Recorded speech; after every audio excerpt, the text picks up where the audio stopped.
जय हिंद। और कैसे हो? आई होप आप बढ़िया होंगे और आपकी प्रिपरेशन बहुत ज़्यादा अच्छी से चल रही होगी। ओके, सो ये वीडियो होने वाला है बेसिकली पॉलिटी का बहुत ही ज़्यादा इम्पोर्टेंट चैप्टर है। दैट इज़ पॉलिटी का important chapter that is fundamental right, यानी कि मूलभूत अधिकार, जो कि हमारे संविधान का बहुत ज़्यादा इम्पोर्टेंट चैप्टर है। तो इस चैप्टर से हमेशा एनडीए और सीडीएस में हमेशा क्वेश्चन पूछ जाते हैं। तो ये वीडियो आपके लिए बहुत ज़्यादा फ्रूटफुल और हेल्पफुल होने वाला है। सो वीडियो को लास्ट तक बने रहना, क्योंकि ये वीडियो होने वाला है 20 से 25 से 30 मिनट का। 25 से 30 मिनट का वीडियो होने वाला है, जिसमें आप पूरी फंडामेंटल राइट के एक-एक जो बहुत ज़्यादा इम्पोर्टेंट पॉइंट है उसको कवर करेंगे। इस वीडियो को देखने के बाद आपको कोई अदर वीडियोज़ को देखने की कोई ज़रूरत नहीं है। ओके, सो चलते हैं अपने वीडियो पर।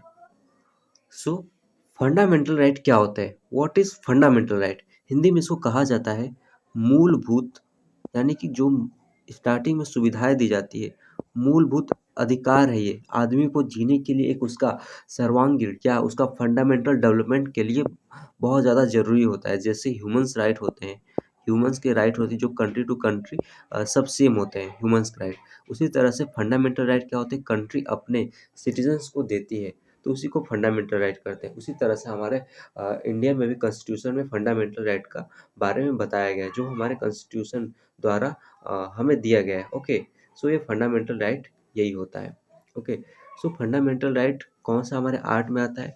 अब कौन से पार्ट में आता है? दैट इज़ पार्ट थर्ड में हमारा फंडामेंटल राइट आता है। इसको मैग्ना कार्टा के नाम से जाना जाता है। क्यों मैग्ना कार्टा का मतलब क्या होता है? जैसे अ, जब कॉलोनी पीरियड चल रहा था, जब अंग्रेज जाकर कुछ दूसरे देशों में राज कर रहे थे, जाकर जाकर वहाँ पर जैसे ये अंग्रेज था, कोई इंग्लिश अधिकारी था, वो जाकर किसी कंट्री में फर्स्ट टाइम फंडामेंटल राइट वहाँ पर दिया था, तो उसी का नाम पर वो मैग्ना कुछ ऐसा नाम था, तो उसी के नाम पर I don't know the name of that अंग्रेज। ओके, सो उसी के नाम पर ये मैग्ना कार्टा के नाम से जाना जाता है। ओके, सो ये क्या है? गारंटीड बाय द कॉन्स्टिट्यूशन, यानी कॉन्स्टिट्यूशन द्वारा गारंटीड किया जाता है, यानी इसका रक्षा भी होगा, यानी कि इसको ये जुडिशियबल भी है, यानी कि इसको अगर कोई भी आदमी आपके फंडामेंटल राइट का वायलेशन करता है, तो आप इसको लेकर कोर्ट में भी जा सकते हैं। ओके, सो ये हमारा फंडामेंटल राइट के बारे में कुछ प्रोविजंस थे। ओके, सो अगला हम पॉइंट देखते हैं। अगला पॉइंट क्या है?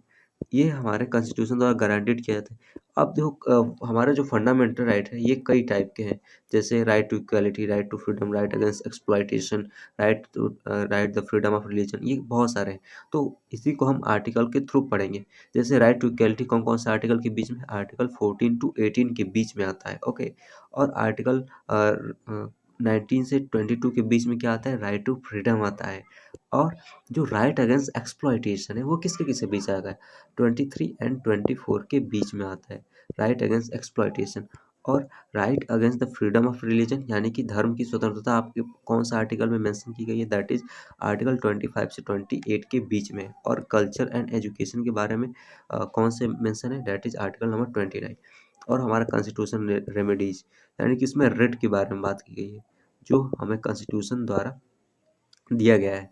जो आर्टिकल 32 है वो हमारे कॉन्स्टिट्यूशन का सोल है, यानी कि आत्मा है हमारे कॉन्स्टिट्यूशन के। ये जो बात कही थी वो डॉक्टर भीमराव अम्बेडकर जी ने कहा था।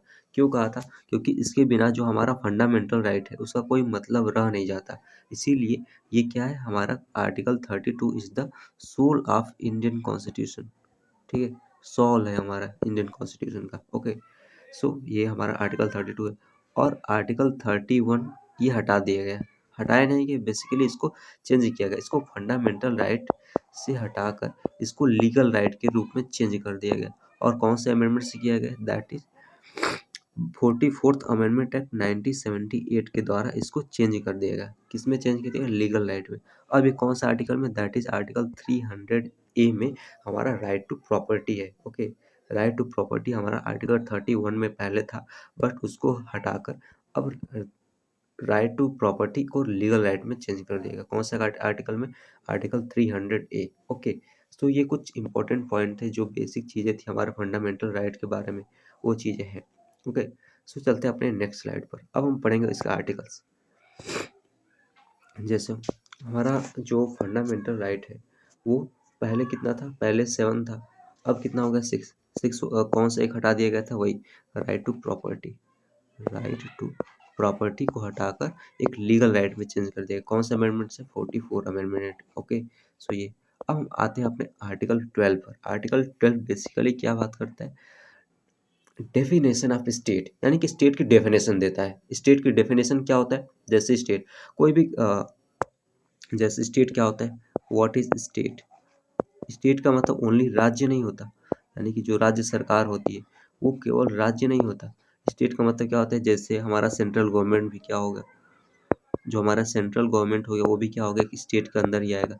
स्टेट का बेसिकली मतलब ये होता है कि जो कोई भी गवर्नमेंट ऑर्गेनाइजेशन जो लोगों के लिए काम करे उसी को हम स्टेट कहेंगे। कोई भी ऑर्गेनाइजेशन हो सकती है, जैसे सेंट्रल गवर्नमेंट, स्टेट गवर्नमेंट, और कोई ऑर्गेनाइजेशन जो गवर्नमेंट बैक्ड हो, और कोई इंस्टीट्यूशन जिसमें गवर्नमेंट का शेयर हो, यानी कि बेसिकली वहाँ पर गवर्नमेंट का शेयर इज़ नेसेसरी, सो हम उसको स्टेट कहेंगे। तो स्टेट की डेफिनेशन बेसिकली यही होती है। तो आर्टिकल 12 यही बात करता है। आर्टिकल 13 क्या करता है, जुडिशियल रिव्यू के बारे में बात करता है। जुडिशियल रिव्यू क्या, जैसे कोई आदमी है, ओके वेट, जैसे कोई आदमी है, ये एक आदमी था, बेचारा खुश था, इसका किसी ने फंडामेंटल राइट का वायलेशन कर दिया, यानी कि इसका कोई फ्रीडम छीनने की कोशिश किया। अब ये क्या करेगा, अपना रिट का यूज करके, यानी आर्टिकल 32 के तहत कोर्ट में जा सकता है, सुप्रीम कोर्ट या हाई कोर्ट में जा सकता है। सुप्रीम कोर्ट या हाई कोर्ट में ये जा सकता है अपनी जो इसका फंडामेंटल राइट का हनन हुआ है। तो बेसिकली ये जुडिशियल रिव्यू है, यानी इसमें अगर आपका कोई फंडामेंटल राइट का हनन करता है तो आप कोर्ट में जा सकते हैं। यही बात करता है आर्टिकल 13। ओके, सो हमारा नेक्स्ट आर्टिकल है, और ये कहाँ से लिया गया, that is taken from USA, यानी कि यूनाइटेड स्टेट्स ऑफ अमेरिका में भी यही चीज़ है। सो अब आते हैं अपना आर्टिकल 14। आर्टिकल 14 क्या बात करता है, आर्टिकल 14 बात करता है इक्वलिटी बिफोर लॉ और इक्वल प्रोटेक्शन ऑफ लॉ। ये क्या है, ये कहाँ से लिया गया है, ये यूके से लिया गया है। ओके तो इसको समझते हैं पहले। जैसे ये कोई गर्ल है, लड़की, और ये बॉय है, इन दोनों ने चोरी कर लिया सेम जगह पर। ओके, दोनों ने चोरी किया है।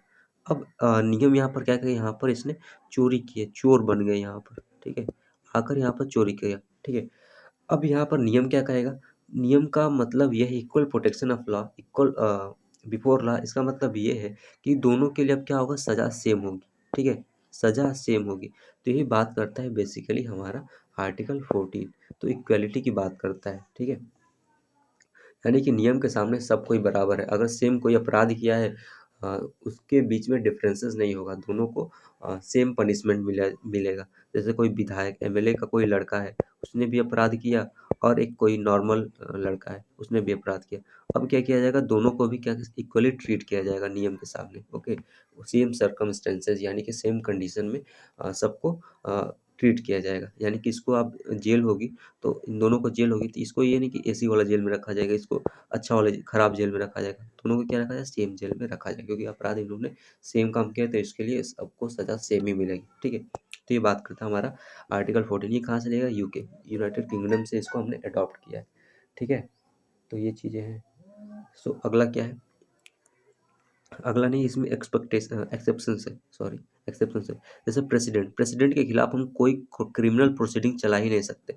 प्रेसिडेंट और गवर्नर के खिलाफ कोई भी क्रिमिनल प्रोसीडिंग चला ही नहीं सकते, और जब तक वो अपने टर्म ऑफ ऑफिस में है, यानी कि जब तक वो अपने पद पर हैं, तब तक उनके खिलाफ कोई भी क्रिमिनल प्रोसीडिंग नहीं चल सकती। कौन, किसके खिलाफ, प्रेसिडेंट और गवर्नर के खिलाफ। ओके, क्योंकि हमारे कंट्री और स्टेट के हेड होते हैं, एक तरह से वो रिप्रेजेंट करते हैं उस कंट्री और स्टेट को। ओके, तो इनके खिलाफ ये चीज़ें नहीं होगा। और जैसे पार्लियामेंट मेंबर है, ये 105 के तहत इनको इम्यूनिटी मिलती है कि ये वहाँ पर इनको क्रिमिनल प्रोसीडिंग नहीं चलाया जाता। कैसे नहीं चलाया जाएगा, जैसे ये कोई पार्लियामेंट के सेशन चल रहा है, उस समय इन्होंने कुछ ऐसी बात बोल दी जिसने किसी के फंडामेंटल राइट का वायलेशन कर दिया, तो उस टाइम यहाँ पर क्या किया जाए, उस पर क्रिमिनल प्रोसीडिंग नहीं चलाई जा सकती, क्योंकि वो पार्लियामेंट का काम कर रहे थे। ओके, और जैसे स्टेट लेजिस्लेचर में कोई एमएलए ने किसी के खिलाफ कोई ऐसा बात बोल दिया जिसके उसके फंडामेंटल राइट का वायलेशन हो गया, ठीक है, तो वहाँ पर भी क्या होगा, ये नहीं होगा। ये दोनों आर्टिकल याद रखना। आर्टिकल 105 के तहत पार्लियामेंट के जो मेंबर होते हैं, एमपीज होते हैं, उनको ये इम्यूनिटी मिलती है, उनको प्रोटेक्शन मिलता है कि वहाँ पर उनको कोई क्रिमिनल प्रोसीडिंग नहीं चल सकती, कुछ भी बोल सकते हैं वहाँ पर जाकर, ठीक है। और 194 में स्टेट लेजिस्लेचर में, यानी कि जो स्टेट लेजिस्लेचर है, विधानसभा है, उसका, वहाँ पर भी वो कुछ भी बोल सकते हैं, ठीक है। तो उनके खिलाफ कोई क्रिमिनल प्रोसीडिंग नहीं होगी। और किसको नहीं, किसी के खिलाफ और नहीं किया जाता, फॉरेनर रूलर। जैसे मान लेते हैं जो बाइडेन इंडिया में है, तो उन्होंने कुछ ऐसी बात बोल दी जो इंडिया के फंडामेंटल राइट का वायलेशन हो गया, तब हम क्या करेंगे, वहाँ पर हम उनके खिलाफ हम कोई क्रिमिनल प्रोसीडिंग नहीं चला सकते, क्योंकि वे एक राष्ट्र के रिप्रेजेंटेटिव है। ओके, जो बाइडेन अमेरिका का है, तो उनके खिलाफ हम नहीं चला सकते। और कोई डिप्लोमेट है, जैसे एम्बेसडर हो गया, कोई बाहर से आया, कोई अपना सुझाव लेकर, कोई बाहर के देश से, तो उसके खिलाफ भी हम नहीं चला सकते। एम्बेसडर राजदूत, यानी जैसे कोई पाकिस्तान का राजदूत है, इंडिया के खिलाफ उसने कुछ बोल दिया, तो उसके खिलाफ भी हम क्रिमिनल प्रोसीडिंग नहीं चला सकते। ओके, तो ये चीज़ें थी आर्टिकल 14 के अंदर। अब आते हैं हमारा आर्टिकल 15। आर्टिकल 15 बेसिकली क्या बात करता है, जैसे prohibition of discrimination on the ground of, ये आप ग्राउंड याद रखना, 5 ग्राउंड है। रिलीजन, कास्ट, रेस यानी कि कलर, काला है गोरा है, सेक्स यानी कि लड़का है लड़की है या ट्रांसजेंडर है, और क्या है, हम place of birth, place of birth के बेसिस पर हम किसी भी चीज़ में डिस्क्रिमिनेशन नहीं कर सकते। ओके, जैसे अगर कोई कंपनी है, जैसे कोई कंपनी है, यहाँ पर अलग अलग जगहों के बंदे आकर यहाँ पर अप्लाई किए, तब ये कंपनी क्या करेगी, वहाँ पर उसको सबको इक्वली ट्रीट करेगी, कि भले वो लड़का एमपी से आ रहा है या दिल्ली से आ रहा है, तो सबको क्या किया जाएगा, वहाँ पर इक्वली ट्रीट किया जाएगा। प्लेस ऑफ बर्थ या रिलीजन या जो भी, ये 5 हमने कौन कौन से 5 पॉइंट थे,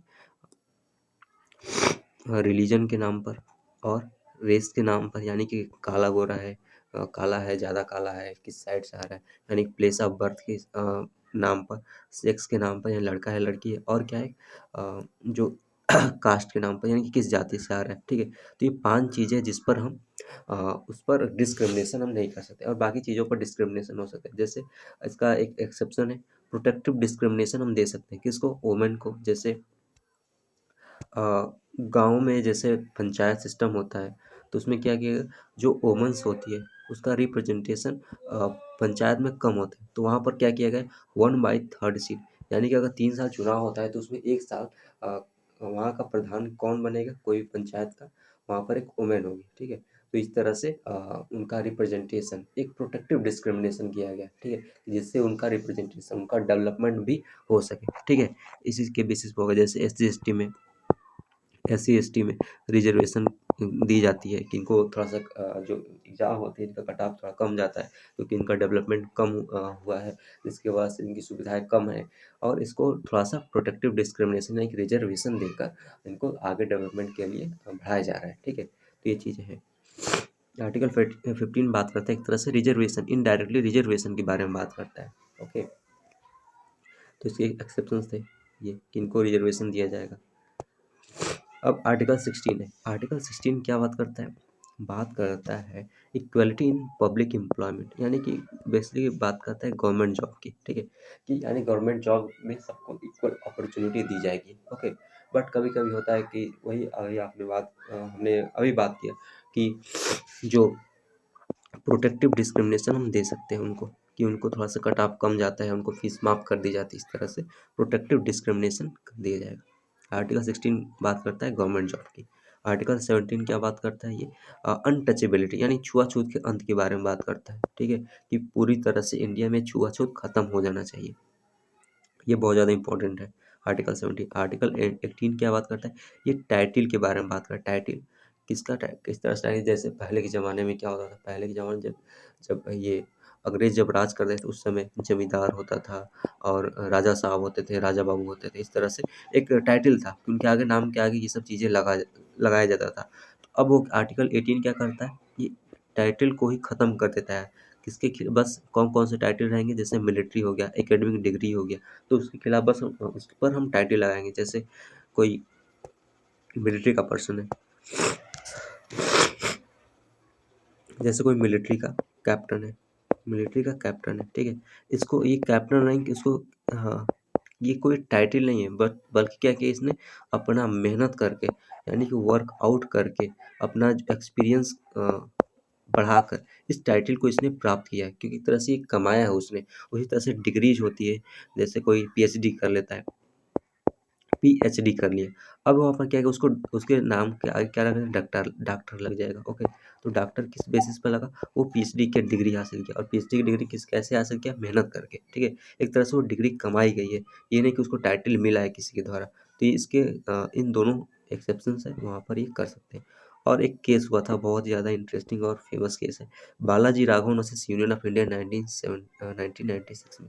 इसमें क्या कहा गया, जैसे भारत रत्न होता है, जैसे आपने कोई भारत रत्न पाने वाले का नाम देखोगे तो उसके आगे लिखा जाएगा भारत रत्न सचिन तेंदुलकर, भारत रत्न एपीजे अब्दुल कलाम। तो इस तरह से ये आगे टाइटल लगा ना, तो इस तरह से ये टाइटल नहीं, ये एक बेसिकली एक अवार्ड है। तो यहाँ पर इस केस में ये क्लियर कर दिया गया सुप्रीम कोर्ट द्वारा कि जो ये पद्मश्री, पद्म विभूषण, भारत रत्न, ये क्या है, एक तरह से अवार्ड, ये टाइटल नहीं है, ठीक है। सो हमारा आर्टिकल 19 जो हमारा कॉन्स्टिट्यूशन का फंडामेंटल का पार्ट है, आर्टिकल 19 ये क्या कहता है, ये बात करता है बेसिकली हमारे फ्रीडम की, यानी कि हमें किस टाइप की फ्रीडम फ्रीडम हमें नागरिकों द्वारा नागरिकों को मिलती है। ओके, तो पहला किस टाइप की फ्रीडम है, फ्रीडम ऑफ स्पीच, यानी कि आप जाकर कहीं भी, यानी कि ऑल इंडिया में, within India we can, you can say कुछ भी आप, आपके पास स्पीच के एक्सप्रेशन का एक राइट है। बट क्या होना चाहिए यहाँ पर, स्पीच आप किस तरह से बोल सकते हैं, किसी को आप हानि नहीं पहुँचाए, उसके फंडामेंटल राइट का वहाँ पर वायलेशन ना कर दो, तब आप वहाँ पर कुछ भी बोल सकते हो कहीं भी। अगला पॉइंट क्या है, असम्बल पीसफुली विद पीसफुली, यानी कि आप कहीं भी असम्बल हो सकते हैं, कहीं भी भीड़ लगा सकते हैं, कहीं भी आप धरना प्रदर्शन करते हैं, किसके बस पीसफुली करना है आपको। और क्या होना चाहिए, विदाउट आर्म, यानी कि आप बिना हथियार के करना है। ओके, तो ये भी आप कर सकते हैं। अगला क्या है, यानी कि टू फॉर्म यूनियन, अगर आपको कोई ग्रुप बनाना है तो आप वो भी कर सकते हैं। आप कोई एसोसिएशन फॉर्म करना चाहते हैं, कोई ऐसा ग्रुप फॉर्म करना चाहे जो जनता की भलाई के लिए, आप कोई भी ग्रुप को फॉर्म कर सकते हैं, जो हमारा आर्टिकल 19 यही आपको आज़ादी देता है। अगला क्या कहते हैं, move through out with in the India, यानी कि आप भारत में कहीं भी घूम सकते हो। ओके, भारत में जाकर कहीं भी आप महाराष्ट्र में घूम सकते हो, एमपी में घूम सकते हो, यूपी में घूम सकते हो, बिहार में घूम सकते हो, नॉर्थ ईस्ट रीजन में घूम सकते हो, कहीं भी आप घूम सकते हो। ओके, तो ये आज़ादी हमें देता है आर्टिकल 19, एक एवरेस्ट रीजन को हमारे। अगला क्या है, reside and settle any part of India, यानी आप कहीं भी जाकर भारत के किसी पार्ट में जाकर रह सकते हो, और वहाँ पर रिसाइड कर सकते हो, बस सकते हो, कुल मिलाकर, ठीक है। तो ये बात करते हैं हमारा आर्टिकल 19। अब अगला और नेक्स्ट क्या है, अगला ये है जो practice any occupation and profession, यानी कि आप कोई भी अ, व्यवसाय कर सकते हो, धंधा कर सकते हो, कुछ भी कर सकते हो। ओके, तो ये हमारा आर्टिकल 19 बात करता है। अगला स्लाइड क्या है, अगला स्लाइड हम पढ़ेंगे आर्टिकल 20। ये क्या बात करता है बेसिकली, ये बात करता है हमारे आर्टिकल 20 बात करता है protection in the respect of conviction for offence, यानी कि ये बेसिकली है कि जो दोषी है, यानी कि जो अपराध कर दिए हैं, उनके लिए एक क्या है, प्रोटेक्शन है, ठीक है। उनके लिए किस प्रकार का प्रोटेक्शन होगा, ये protection for conviction for offence, यानी कोई अपराधी है उसके लिए क्या है, एक प्रोटेक्शन है आर्टिकल 20। ओके, आप किस टाइप के प्रोटेक्शन देता है, जैसे एक्स पोस्ट फैक्टोला, यानी कोई अपराध कर दिया है। ओके, सिचुएशन को समझते हैं, कोई अपराध कर दिया है, कोई अपराध किया, जैसे मान लेते हैं 2010 में किसी ने एक अपराध किया, ठीक है। उसकी सज़ा 2010 में 5 साल थी, 5 साल थी। अब क्या हुआ, उसकी सज़ा सुनाते, उसका जो कोर्ट में केस चल रहा था, अब वो उसका फाइनल वर्डिक्ट, यानी कि फाइनल फैसला 2020 में आया, ठीक है। अब उसकी सज़ा कुछ उसमें चेंज किए 10 साल हो गई है, ठीक है। तो अब उसको सज़ा किस हिसाब से मिलेगी, उसको 5 साल वाली मिलेगी या 10 साल वाली। तो x post facto law basically ये बात करता है, जिस टाइम उसने केस किया है सज़ा उसी के हिसाब से मिलेगी, यानी उसको सज़ा कौन सी मिलेगी, 5 साल वाली सज़ा मिलेगी, ठीक है। तो यही बात करता है हमारा आर्टिकल 20 का x post facto law. Okay, अगला क्या है, डबल जियोपार्डी, जैसे कोई आदमी को सज़ा उसने काट लिया है अपना 5 साल का, ठीक है, चाहे 2 साल, जितना भी, 6 महीने का उसने सज़ा, 6 मंथ्स का उसने अपना जो अपना सज़ा काट लिया, ठीक है। अब जिसके लिए वो सज़ा काट रहा था, चोरी मान ली कि किसी ने किया था, अब वो जो जिसके घर चोरी हुआ था, वो वो आकर फिर से उस पर कंप्लेन कर देता है कि फिर इसने चोरी की है। तो क्या होगा वहाँ पर, आदमी कोई भी एक सज़ा के लिए, एक अपराध के लिए 2 बार उसको सज़ा नहीं मिल सकती। तो यही बात करता है कि कोई भी एक अपराध के लिए उसको 2 बार सज़ा नहीं मिलेगी। ये डबल जियोपार्डी ये बात करता है। अगला क्या है, नो सेल्फ इनक्रिमिनेशन, यानी कोई भी आदमी अपने आप को दोषी साबित नहीं कर सकता, ठीक है। जैसे ये कोई बहुत ज़्यादा बड़ा बिजनेसमैन था, ठीक है। ये बिजनेसमैन था बहुत ज़्यादा, इसके पास अलॉट ऑफ मनी, पैसा था, ठीक है। ये एक आदमी को गाड़ी से कुचल देता है, बहुत ज़्यादा उसकी तगड़ा एक्सीडेंट कर देता है, ठीक है। अब ये क्या कहता है कि अब तो इसने अपराध कर दिया था ये बिजनेसमैन, अब ये क्या करता है, एक बहुत गरीब और कमजोर आदमी को पकड़ता है, ठीक है, और कहता है कि तुम इस गुनाह को कबूल कर लो, ठीक है, इसके बाद तुमको हम बहुत सारे तुम्हारे परिवार को पैसा दे देंगे। तो ये मान भी जाता है कि चलो ठीक है, उसको पैसा मिल जाएगा। अब यहाँ पर क्या होगा, नो सेल्फ इनक्रिमिनेशन काम करेगा, ठीक है। तो नो सेल्फ इनक्रिमिनेशन बात करता है कि कोई भी आदमी अपने आप को खुद दोषी साबित नहीं कर सकता, कोई अपने आप को गुनाह कबूल नहीं कर सकता, ठीक है। तो अगर यहाँ पर इसने जाकर पुलिस को बोल भी दिया कि मैंने ये अपराध किया है, तो ये पुलिस इसको जब तक कब तक नहीं मारेगी, जब तक कि सारा सबूत यानी सारे जो प्रूफ्स है, जब तक कि इसके सारे जो प्रूफ्स है इसके खिलाफ ना हो पाए, ठीक है। अगर इसके खिलाफ है तब तो इसको सजा दे दी जाएगी, अगर नहीं होता है तो नहीं इसको मिलेगी, ठीक है। तो ये बात करता है नो सेल्फ इनक्रिमिनेशन की, यानी कोई भी अपना खुद के खिलाफ गवाही नहीं दे सकता, ठीक है। और इसकी जो आर्टिकल 20 और 21 की खास बात यह है कि ये कभी भी सस्पेंड ही नहीं होते, कोई भी नेशनल इमरजेंसी किसी टाइप का इमरजेंसी लग जाए, ये कभी सस्पेंड नहीं होते। क्यों नहीं होते, क्योंकि ये क्या है, एक तरह से प्रोटेक्शन प्रोवाइड कर रहा है उसके लिबर्टी की, उसकी ज़िंदगी की, ठीक है। तो ये बात करता है बेसिकली प्रोटेक्शन ऑफ लाइफ और पर्सनल लिबर्टी की, ये एक तरह से ये भी है अपराधियों के लिए, ठीक है। तो ये कभी भी सस्पेंड नहीं होता। अब आते हैं हमारे आर्टिकल 20। आर्टिकल 20 क्या कहता है, protection of life and personal liberty, यानी कि प्रोटेक्शन ऑफ लाइफ यानी कि लाइफ के प्रति ये प्रोटेक्शन, लाइफ को ये प्रोटेक्ट करने का काम करता है हमारे आर्टिकल 20। और ये पर्सनल लिबर्टी यानी अपना खुद का व्यक्तिगत स्वतंत्रता भी प्रदान करता है आर्टिकल 20, इसीलिए कभी सस्पेंड नहीं होता। जो हमारा आर्टिकल 352 में जो नेशनल इमरजेंसी हमें मेंशन किया गया है, उसके टाइम पर भी ये कभी सस्पेंड नहीं होता। कौन कौन सा आर्टिकल, ये याद रखना, article 20 and 21 is never get suspended, okay. So हमारा नेक्स्ट आर्टिकल है आर्टिकल 21A। इसको देखो, ये फिर ए वर्ड आ गया ना, इसका मतलब क्या है, इसको ऐड किया गया है बाय अमेंडमेंट्स, ठीक है, इसको अमेंडमेंट द्वारा इसको ऐड किया गया है, ठीक है, ओके। सो आर्टिकल 21A कहता है 86 अमेंडमेंट एक्ट 2002 द्वारा इसको ऐड किया गया। ये क्या कहता है, ये बेसिकली बात करता है एजुकेशन फॉर द चाइल्ड, यानी कि चाइल्ड की एजुकेशन के बारे में बात करता है। कौन सी एज ग्रुप, ये एज ग्रुप आप याद रखोगे 6 to 14 ईयर का एज ग्रुप है, ओके। तो ये बात करते हैं वही चीज़ें, ठीक है। तो अगला आर्टिकल क्या है, आर्टिकल 22। आर्टिकल 22 बात करता है हमारा जो protection against the arrest and detention. अब देखो अरेस्ट और डिटेंशन में अंतर क्या होता है। जैसे किसी को आदमी को अरेस्ट किया है, ARREST, सॉरी वेट ओके, एक अरेस्ट होता है और होता है डिटेंशन, डिटेन करना, ठीक है। अरेस्ट मतलब यहाँ पर पुलिस आपको घर पर जाकर उठा लेगी, मतलब एक तरह से गिरफ्तार करेगी।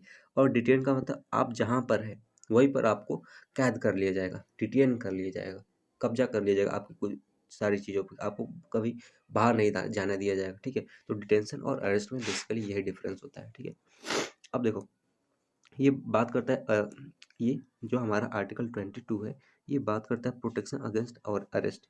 जैसे मान लेते हैं किसी आदमी को अरेस्ट किया गया, अगर वहाँ पर उसको इन्फॉर्म इन्फॉर्म किया गया कि आपको किस बेसिस पर गिरफ्तार किया गया, और उसको अगर लीगल एड भी दिया गया, लीगल एड मतलब इस आदमी को अपना जो वकील होगा, अपना एक लीगल सहायता उसको ये देने दिया गया, फिर और उसको 24 गिरफ्तारी के 24 आवर के बाद उसको गिरफ्तार भी किया गया, ठीक है। तो इसको हम क्या कहेंगे, लॉफुल अरेस्ट कहा जाएगा, यानी कि उसके पास अरेस्ट वारंट है पुलिस के पास, उसको इन्फॉर्म कर किया गया कि आपको इस अपराध के लिए लिया गया, ठीक है, आप गिरफ्तार किए, तो एक क्या है, लॉफुल डिटेंशन है। बट अगर इसमें से कोई भी पार्ट को फॉलो नहीं किया गया, तब वहाँ पर क्या होगा, अनलॉफुल डिटेंशन या अरेस्ट हो जाएगा। तब वहाँ पर हमारा आर्टिकल 22 एक्टिव होता है, ठीक है। तब इसे अगर कोई ऐसा करता है तो वहाँ पर वो कोर्ट में जा सकता है वो आदमी, ठीक है। अगर तीनों चीज़ों में से अगर ये फॉलो नहीं किया गया,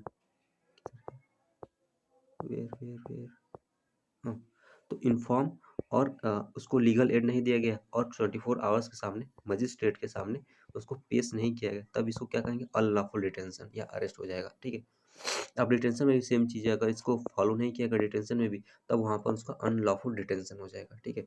अब डिटेंशन भी दो टाइप के होते हैं, एक होता है प्रिवेंटिव डिटेंशन, एक होता है प्यूनेटिव डिटेंशन। प्रिवेंटिव डिटेंशन क्या होता है, जैसे किसी ने अपराध कर लिया, ठीक है, अपराध करने के बाद उसको डिटेन किया गया, ठीक है, अपराध करने के बाद, तो क्या होगा, प्यूनेटिव डिटेंशन में आएगा। यानी उसको अपराध वहाँ पर कर लिया है, और प्रिवेंटिव मतलब यानी कि वो किसी के शक के बेसिस पर गिरफ्तार किया गया, मतलब उसको डिटेन किया गया कि आप अपराध कर सकता है, ठीक है, तो प्रिवेंटिव हो जाएगा। ठीक है। ये दो अंतर होता है, प्यूनिटिव प्रिवेंटिव। आपका ये जो प्रिवेंटिव डिटेंशन है, आपका जब ये 370 जो आर्टिकल था इसको हटाया गया था, उस टाइम पर जो वहाँ के जम्मू कश्मीर के जो नेता थे उनको डिटेन किया गया था, किस बेसिस पर, प्रिवेंटिव डिटेंशन। और जो प्रिवेंटिव डिटेंशन होते हैं वो मैक्सिमम 3 मंथ्स के हो सकते हैं, इससे ज़्यादा भी हो सकते हैं, बट वहाँ पर नेशनल जो सिक्योरिटी की बात आती है तब वहाँ पर उसको एडवाइस के द्वारा, वहाँ पर किसके एडवाइस, सुप्रीम कोर्ट के जो एडवाइस के द्वारा उसको और बढ़ाया जा सकता है। ठीक है। ये कब होगा, जब 3 मंथ से कब ज़्यादा बढ़ाया जाएगा, और जब उसको वहाँ पर नेशनल सिक्योरिटी की बात आएगी तब। ठीक है। तो यहाँ पर जो जम्मू कश्मीर के साथ में हुआ था, तो वहाँ पर नेशनल सिक्योरिटी की बात थी, इसीलिए उसको बहुत ज़्यादा बढ़ाया गया था। इसीलिए आपने देखा होगा कि जैसे ही वहाँ पर 370 को हटाया गया था, वहाँ के जो नेताएँ थे वो उसका कोई न्यूज़ ही नहीं आ रहा था। क्यों नहीं आ रहा था? क्योंकि उसको डिटेन कर लिया गया था वहाँ के सारे नेताओं को। क्योंकि वहाँ पर कुछ भड़काऊ बयान भी दे सकते थे, जिसकी वजह से वहाँ पर कुछ दंगे फसाद भी हो सकते थे। इसीलिए वहाँ पर प्रिवेंटिव डिटेंशन किया गया था। ठीक है? क्योंकि नेशनल सिक्योरिटी का इश्यू था। ठीक है? अगला आर्टिकल क्या है? अगला आर्टिकल है, दैट इज़ अगला आर्टिकल है हमारा आर्टिकल 23। आर्टिकल 23 बात करता है बेसिकली ह्यूमन ट्रैफिकिंग, यानी कि मानव देह व्यापार। जैसे क्या होता था पहले के ज़माने में,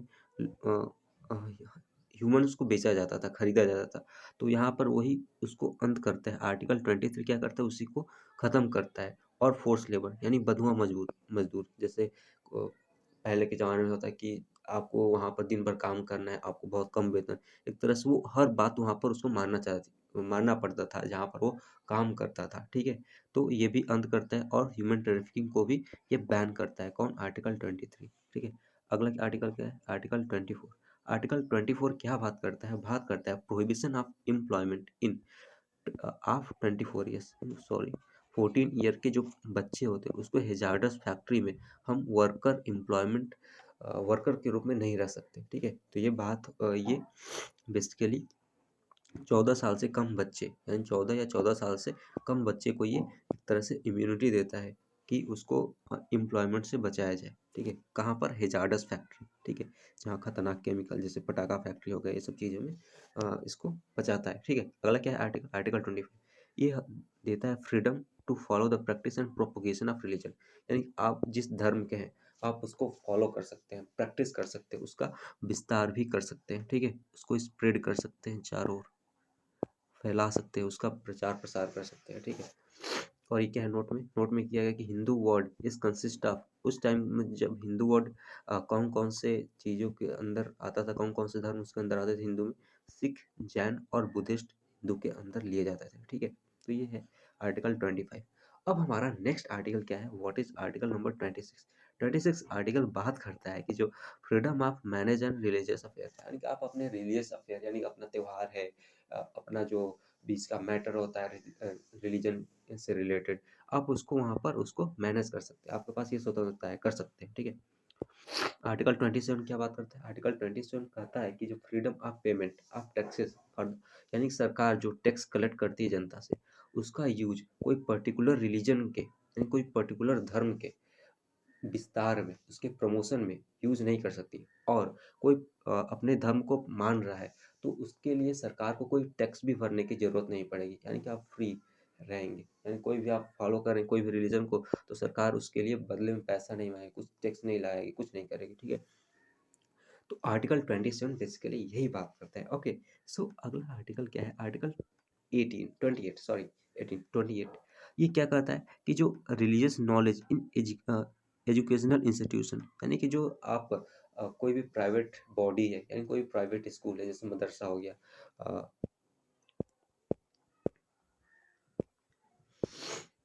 जो मदरसा हो गया,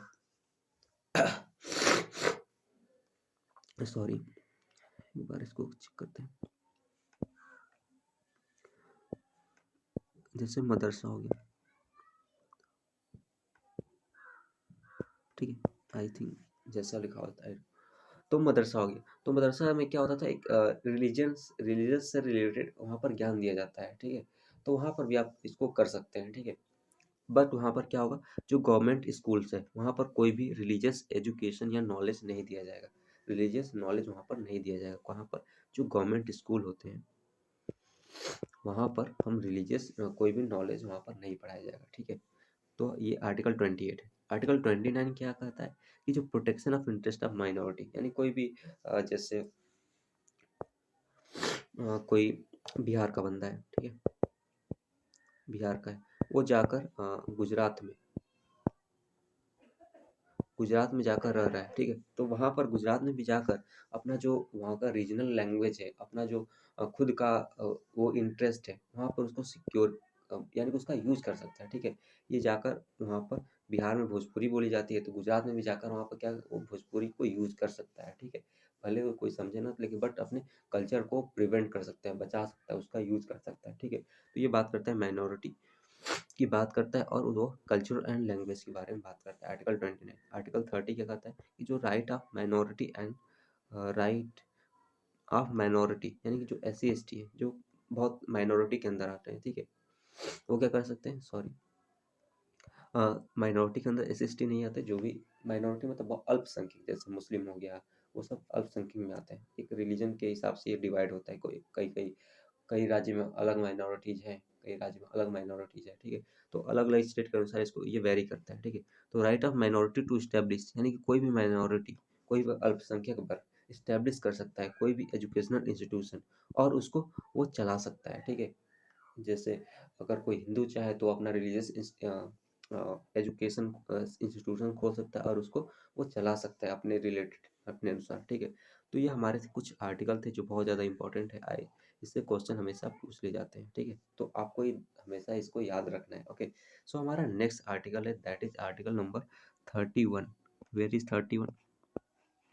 31 वैसे हट गया था, ठीक है। ये क्या है, ये 31 था, इसमें राइट टू प्रॉपर्टी था, ठीक है, यानी कि संपत्ति का अधिकार था। इसको हटा दिया गया किसके, 44 अमेंडमेंट एक्ट द्वारा इसको हटा दिया गया। हटाया नहीं कि बेसिकली इसको चेंज कर दिया गया। ये फंडामेंटल राइट से अब क्या हो गया, ये फंडामेंटल राइट से चेंज होकर ये बन गया अब लीगल राइट, ठीक है। लीगल राइट में चेंज हो गया। कौन सा, आर्टिकल 31, ये क्या था, राइट टू प्रॉपर्टी का, ओके। सो आर्टिकल 31 यहाँ पर नहीं है। अब आर्टिकल आते हैं article 32। Article 32 is the soul of Indian constitution. क्यों इसको कहा जाता है सोल, क्योंकि वेट, इसको सोल क्यों कहा जाता है, क्योंकि जो हमारा आर्टिकल 32 है, जो हमारा आर्टिकल 32 है, ये कहता है एक तरह से ये जो हमारे सारे फंडामेंटल राइट है, ये एक तरह से ये बेकार हो जाएंगे। क्यों बेकार हो जाएगा, बिकॉज अगर आर्टिकल 32 ना हो तो इसका कोई मतलब रह नहीं जाता। क्योंकि आर्टिकल 32 में यही बात किया गया कि अगर आपका फंडामेंटल राइट का वायलेशन कोई करता है, तब वहाँ पर आप हाई कोर्ट या सुप्रीम कोर्ट में जा सकते हैं। तो ये हमारा आर्टिकल 32 को इसीलिए सोल ऑफ इंडियन कॉन्स्टिट्यूशन कहा जाता है। ये किसने कहा था, हमारे भीमराव अम्बेडकर जी ने कहा था, ठीक है। तो ये हमारा जो आर्टिकल 32 कॉन्स्टिट्यूशनल रेमेडीज या रिट के बारे में बात करता है। अब ये रिट क्या होता है, एक तरह से आदेश होता है, ऑर्डर। ऑर्डर किस टाइप का होगा, अलग अलग कंडीशन में अलग अलग, यानी कि 5 कंडीशन है टोटल, तो उसमें अलग अलग कंडीशन पर कोर्ट रिट जारी करता है, यानी आदेश देता है जो सामने वाली चीज़ें होती है। क्योंकि हमारा सबसे सुप्रीम पावरफुल हमारे देश में क्या है, सुप्रीम कोर्ट है, ठीक है। सरकार भी इसके सामने कुछ नहीं है, ठीक है। तो ये सुप्रीम पावर रखता है, सुप्रीम कोर्ट या हाई कोर्ट, ठीक है। तो यही रिट जारी करता है। रिट मतलब क्या होता है, आदेश, आदेश देना, आदेश, ठीक है, ऑर्डर। अब ये 5 टाइप के होते हैं। पहला ऑर्डर क्या है, दैट इज हैबिस कॉर्पस। इसको मदर ऑफ ऑल रिट कहा जाता है, मदर, यानी कि सब रिट, यानी सभी जो आदेश है, यानी कि जो 5 रिट है, ये सबकी माँ है, ठीक है, मदर है। अब ये कब इशू होता है? ये हमेशा जो भी ये सारे जो रिट इशू होंगे, वो या तो सुप्रीम कोर्ट कर सकता है, या हाई कोर्ट कर सकता है, या कोई डिस्ट्रिक्ट जो कोर्ट होता है, सब जोनल जो कोर्ट होते हैं, वो सब इसको कर सकते हैं, ठीक है। कोई भी ये जुडिशियल बॉडी ही इसको रिट को इशू करेगी, ठीक है। अब देखो क्या होता है, अब कैसे-कैसे ये हाइबिस कॉर्पस क्या है इसके बारे में, ये अनलॉफुल डिटेंशन, जैसे हमने अभी बात किया ना आर्टिकल 22 में, ये कि अगर आपको इन ये अगर लॉफुल डिटेंशन है तो कोई दिक्कत नहीं है, अगर अनलॉफुल डिटेंशन हुआ तब सुप्रीम कोर्ट उस आदमी के खिलाफ जो गलत काम किया है उसके खिलाफ एक रिट जारी करती है। वो रिट कौन सा होगा? हाइबिस कॉर्पस, ठीक है। ये क्या होगा? Issue against the public and private body, किसी भी, यानी कि गवर्नमेंट बॉडी के खिलाफ भी जारी हो सकता है, प्राइवेट बॉडी के खिलाफ भी जारी हो सकता है, यानी कोई भी प्राइवेट कंपनी किसी आदमी के फंडामेंटल राइट का वायलेशन करती है, ठीक है, और पब्लिक बॉडी भी करती है, तो वहाँ पर हम क्या कर सकते हैं? हाइबिस कॉर्पस सुप्रीम कोर्ट या हाई कोर्ट या डिस्ट्रिक्ट कोर्ट द्वारा उसको जारी किया जा सकता है, ठीक है। और ये कब इशू नहीं होगा? जब लॉफुल डिटेंशन होगा, यानी कि जब ये सारे कंडीशन को फुलफिल किया गया, यानी कि इन्फॉर्म भी किया गया, लीगल सपोर्ट भी दिया गया, और 24 आवर्स के अंदर मजिस्ट्रेट के सामने पीस भी किया गया, तब वहाँ पर क्या होगा? ये लॉफुल डिटेंशन होगा, तब वहाँ पर इशू नहीं होगा। और प्रोसीडिंग क्या होगा? Going outside jurisdiction of court, जैसे जैसे सॉरी जैसे देखते हैं, जैसे एमपी का कोई बंदा है, ठीक है, एमपी का बंदा है, इसको जाना चाहिए था एमपी के हाई कोर्ट में, ठीक है, बट ये क्या करता है, थोड़ा सा अपना पागलपन का यूज करके ये यूपी के कोर्ट में आकर केस करता है, यानी कि ये कहता है आकर केस करता है कि और ये केस करता है कि इसके फंडामेंटल राइट का वायलेशन किया गया है, ठीक है। तब अब यूपी का हाई कोर्ट ये रिट जारी नहीं कर सकता। क्यों नहीं कर सकता? क्योंकि ये कहाँ पर ये मामला सारा हुआ है, ये एमपी में हुआ है सारा मामला। तो ये कहाँ इसको जाना चाहिए था, जो इस बंदे को, इसको जाना चाहिए था एमपी के कोर्ट में, क्योंकि सारा मामला किसका है? एमपी का है, यानी कि एमपी के कोर्ट के अंदर अधिकार क्षेत्र में आता है, तो ये एमपी के कोर्ट ही जारी कर सकते हैं, यूपी का कोर्ट जारी नहीं कर सकता, यूपी का हाई कोर्ट, ठीक है। तो ये वही बात कर रहा है कि यानी कि proceeding going on the other outside jurisdiction of court, यानी कि कोर्ट के अधिकार क्षेत्र के बाहर होगा, तब वहाँ पर वो हैबियस कॉर्पस रिट जारी नहीं किया जा सकता, ठीक है। तो ये है हैबियस कॉर्पस। अगला क्या है? मैंडमस। ये मैंडमस क्या है? मैंडमस का मतलब होता है वी कमांड, यानी कि हम आदेश देंगे, ठीक है। किस टाइप का आदेश होगा? जैसे इसको एग्जाम्पल के थ्रू समझ ही लेते हैं। जैसे जैसे कोई ये पब्लिक ऑफिशियल है, ठीक है, यानी कि गवर्नमेंट एम्प्लॉय है, पब्लिक है, और ये कोई आदमी है, ठीक है, नॉर्मल कॉमन मैन, ठीक है, ये इसके पास आया, इन दोनों की पर्सनल दुश्मनी थी, ठीक है, ये जो गवर्नमेंट एम्प्लॉय था और ये जो कॉमन पर्सन है, इसकी पर्सनल दुश्मनी थी, ठीक है। अब यहाँ पर आया इसके पास कि मेरा ये काम करना है, ठीक है। अब ये पर्सनल दुश्मनी की वजह से इसका काम नहीं कर रहा है, ठीक है। तब ये क्या करेगा? अब कोर्ट में जा सकता है, हाई कोर्ट या सुप्रीम कोर्ट या कोई भी कोर्ट में जाकर इसके खिलाफ रिट जारी करवा सकता है। कौन सा रिट जारी होगा? मैंडमस, ठीक है, मैडमस रिट जारी करवाएगा कि ये मेरा काम नहीं कर रहा है पब्लिक ऑफिशियल, ठीक है, तो ये उस टाइम जारी किया जाता है। और ये क्या होगा? ये order to the public official, यानी कि एक तरह से गवर्नमेंट एम्प्लॉय, ये बस गवर्नमेंट ऑफ एम्प्लॉय के लिए ही इशू होगा, ठीक है, प्राइवेट इंडिविजुअल के लिए कोई इशू नहीं कर सकता मैंडमस, ठीक है। तो ये ऑर्डर क्या होगा? पब्लिक ऑफिशियल के लिए एक तरह से ऑर्डर होगा, और ये किसके खिलाफ जारी नहीं हो सकता? प्राइवेट बॉडी के खिलाफ। और डिपार्टमेंटल इंस्ट्रक्शन, जैसे स्टेट बैंक ऑफ एसबीआई है, सॉरी एसबीआई है, एसबीआई में कहा गया कि 10 दिनों तक कोई भी कार्रवाई नहीं की जा सकती। तब अब कोई आदमी वहाँ पर डिपार्टमेंटल, वहाँ पर कुछ गड़बड़ी चल रही थी, इसके वजह से वहाँ पर कोई भी काम नहीं किया जा सकता, ठीक है। तो वहाँ पर अब आदमी कोर्ट में जाकर ये नहीं कर सकता कि एसबीआई वाले मेरा काम नहीं कर रहे, तो वहाँ पर वो जारी ही नहीं करेगा, जो सुप्रीम कोर्ट या हाई कोर्ट होगा। क्यों नहीं करेगा? क्योंकि यहाँ पर डिपार्टमेंटल इंस्ट्रक्शन थे कि 10 दिन तक कुछ भी हो नहीं सकता, ठीक है, तो उस टाइम में नहीं जारी किया। और किसी के खिलाफ? प्रेसिडेंट और गवर्नर और chief justice of supreme court और हाई कोर्ट के खिलाफ कभी जारी नहीं हो सकता। कौन सा रिट? मैंडमस, ठीक है, तो ये है मैंडमस। अब देखो ये प्रोहिबिशन और सेटोरेरी, ये दोनों लगभग सेम है, बस बेसिक डिफरेंस है। तो एक को समझे ना, दोनों समझ में आ जाएगा, ठीक है। कैसे? जैसे प्रोहिबिशन और सेटोरेरी। प्रोहिबिशन क्या करता है? जैसे ये हाई कोर्ट है, एक केस था जो केवल सुप्रीम कोर्ट में सॉल्व हो सकता था, ठीक है। अब ये इस पर प्रोसीडिंग चला रहा है, ठीक है।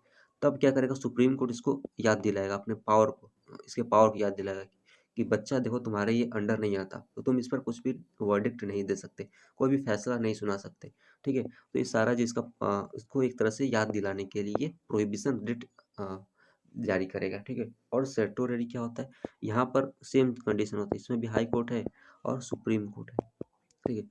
अब यहाँ पर हाई कोर्ट ने क्या किया, अपना जो जजमेंट है वो उसने सुना दिया, जजमेंट दे दिया। अब तब क्या करेगा सुप्रीम कोर्ट, अब सेटोररी रिट जारी करेगा कि तुमने जो जजमेंट सुना है ना, ये तुम्हारा अधिकार क्षेत्र के बाहर आता है, ठीक है। तो तुम्हारा ये हक नहीं बनता है यहाँ पर सजा सुनाने का, ठीक है। तो यहाँ पर क्या करेगा, इस जजमेंट को ये कैंसिल करेगा और ये अपने जो केस था वो अपने अधिकार क्षेत्र के अंदर ले लेगा और उसको सॉल्व करेगा, ठीक है। तो ये बेसिकली ये दोनों रिट एक हायर जुडिशियल बॉडी से लोअर जुडिशियल बॉडी की ओर एक तरह से आदेश देते हैं, ठीक है। कौन कौन से रिट, प्रोहिबिशन और सेटोररी, ठीक है। आई होप समझ में आया होगा ये दोनों रिट। और अगला सॉरी अगला क्या है, क्यू वारंट हो, यानी एक तरह से ये पब्लिक ऑफिशियल से पूछना है कि जैसे कोई पब्लिक जैसे कोई आईएएस बैठा है अपने पोस्ट पर, ठीक है।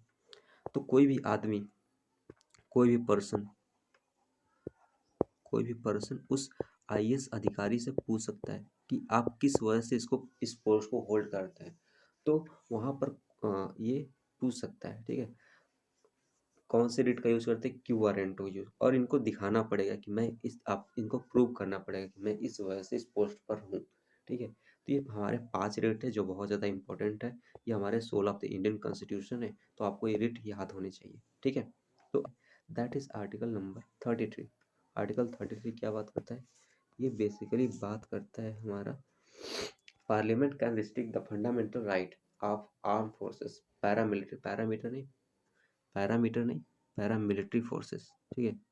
जो बीएसएफ होते हैं, सीआईएसएफ होते हैं, सीआरपीएफ होते हैं, उनके फंडामेंटल राइट का ये खत्म कर सकता है पार्लियामेंट। क्यों खत्म करेगा, क्योंकि ये सब नेशनल सिक्योरिटी के पर ही तैनात होते हैं, तो उनका फंडामेंटल अगर राइट इनको दिया जाएगा तो फिर तो दिक्कत हो जाएगी, ठीक है। तो इसीलिए इनके फंडामेंटल राइट को कैंसिल करने का पार्लियामेंट के पास अधिकार है। तो आर्टिकल 33 यही बात करता है। कोई भी जो लिखा है, पुलिस फोर्सेज, इंटेलिजेंस एजेंसी जैसे आईबी हो गया, इंटेलिजेंस ब्यूरो, या सीबीआई हो गया, या रॉ हो गया, ठीक है। तो इनकी जो फंडामेंटल राइट है इनको कैंसिल किया जा सकता है, पार्लियामेंट कर सकती है। अगला क्या, आर्टिकल 34, ये बात करता है मार्शियल लॉ। मार्शियल लॉ क्या होता है, ये एक तरह से मार्शियल लॉ मतलब आर्मी रूल, जो पाकिस्तान में चलता है ना वही आर्मी रूल। ये कब होगा, जब कोई भी स्टेट गवर्नमेंट या कोई भी जो भी जैसे यूनियन गवर्नमेंट, अगर वहाँ पर कंट्रोल, वहाँ से उनके जो राज्य है वहाँ से उनका कंट्रोल ख़त्म हो जाता है, ठीक है। तब वहाँ पर जो सारी ये पावर है, ये कोई स्टेट है, ठीक है, स्टेट में अपना जो लॉ एंड ऑर्डर है वो अच्छे से नहीं चल पा रहा है, ठीक है। तो यहाँ पर सारा जो एडमिनिस्ट्रेशन एडमिनिस्ट्रेशन है, ठीक है, तो सारा किसके पास दे दिया जाएगा, आर्मी के पास दे दिया जाएगा। अब आर्मी वहाँ पर रूल करेगी जब तक कि वो सारा चीज़ें वहाँ पर सॉल्व ना हो जाए, ठीक है। तो ये आर्टिकल 34 उसी समय ही लागू होता है। तो आई होप इतना चीज़ आपने सीख लिया। तो अगर वीडियो में आपको ज़रा सा भी कुछ भी सीखने को मिला है, ठीक है, तो इस वीडियो को लाइक करो यार और चैनल को सब्सक्राइब करो, क्योंकि मेहनत लगती है इसको बनाने में। Okay, so bye, take care and अपने आप को